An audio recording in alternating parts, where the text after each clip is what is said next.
Thank you guys for joining me for another sketchbook session.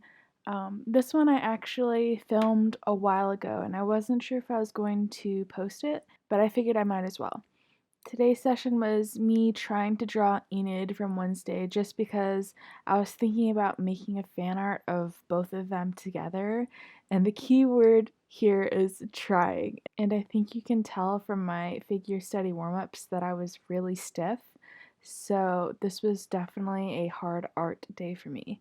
Anyways, then I moved on and got some photo reference for Enid, and I started with drawing something more realistic, just trying to figure out the unique features of her face and where the line should go.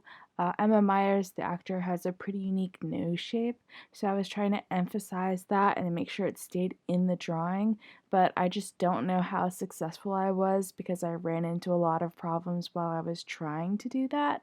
And then, of course, I got interrupted. This is Obi, my brother's kitten. My brother is in college right now, and he actually found two kittens on May the 4th last year outside of, I think it was Stewart Hall on his campus. And he took them in since he was living off campus at the time. And they were so young that they hadn't opened their eyes yet, and he had to like bottle feed them. And he doesn't know what happened to the mom, but he named the cats Stewie for Stewart Hall and Obi for Obi-Wan Kenobi since he found them on Star Wars Day. They stayed over with us this winter break because his house on campus was empty, and they were just the sweetest babies. Definitely got cat hair all over me though, and I was wearing black, so sorry about that.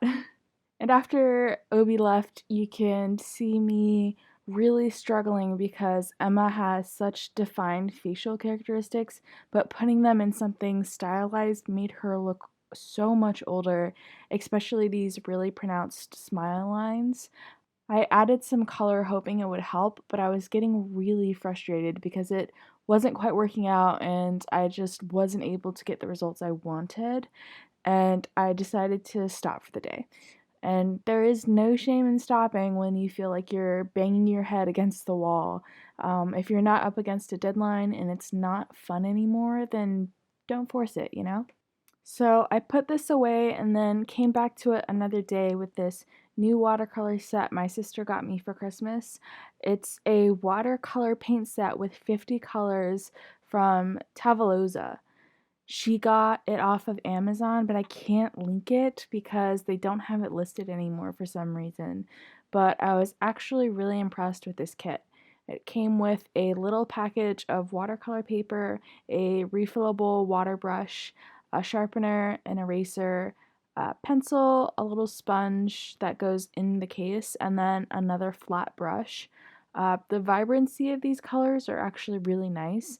I sprayed all of the colors with a little spray bottle to activate the paint before I started color swatching, and then you can see how good these colors look. One thing I don't like about this refillable watercolor brush, and this is for every watercolor brush that's like this that has a refillable water component to it, is that you can't really control how much water you're using and where it goes.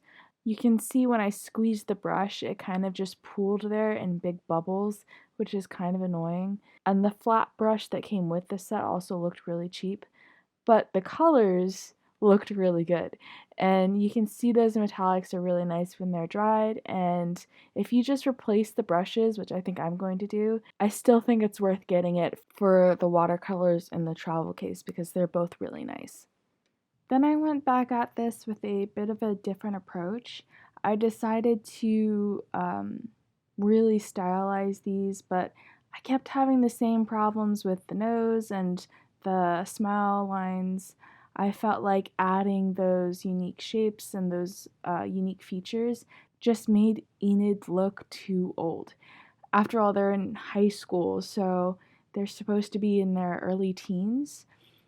I was hoping that adding color with the watercolors would make this look better, and I did this second sketch where I gave Enid some clothes that she would wear, but I still felt like this made her look too old.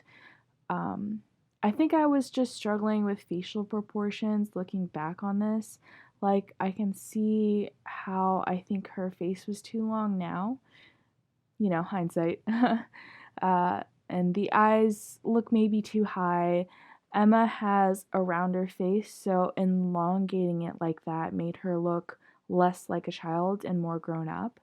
Again, this is something I feel I've always struggled with, and it is one of the hardest things to do, in my personal opinion. It's a lot easier just to copy a picture. Hyperrealism, once you have the technique, is kind of a mindless way to turn off your brain. It can be almost meditative for me because I just get caught up in the rendering and I can almost turn off my brain once I get into it, especially if it's digital, because there just isn't as much technique to think about. You don't have to mix your own colors because you can just use the color picking tool, and you don't have to think about how you're putting the color down and what you're layering it with and how these mediums are going to react to different things and what the dry time is going to be and when you should do this and when you should do that. So, really trying to take something you know and put it in your own style, trying to make it recognizable, I think is a real challenge for me and something that I'm hoping to get better at, but you can really see me struggle here. This last try, I kind of got so frustrated that I abandoned any pretense of my own style and just went into the manga anime territory. I always think that makes characters look younger just because the facial proportions are kind of geared towards that look. And I stopped trying to show that unique nose shape and the smile lines. Um, I think this one definitely looks the youngest, and I think you can tell who the character is, but I don't know how close it is to my quote unquote style, which is something that I'm still trying to find. I should have let the watercolors dry before I tried to layer them, and there's a little bit of bleeding here, but I was so frustrated at this point that I was just like, it has to get better. Uh, and if you guys have ever hit that point of, art, let me know in the comments. And definitely let me know what you guys think. And if you like these kinds of videos where I'm trying and failing to figure this stuff out, and let me know in the comments if there's something specific that you'd like to see. Anyways, I'll see you guys next time.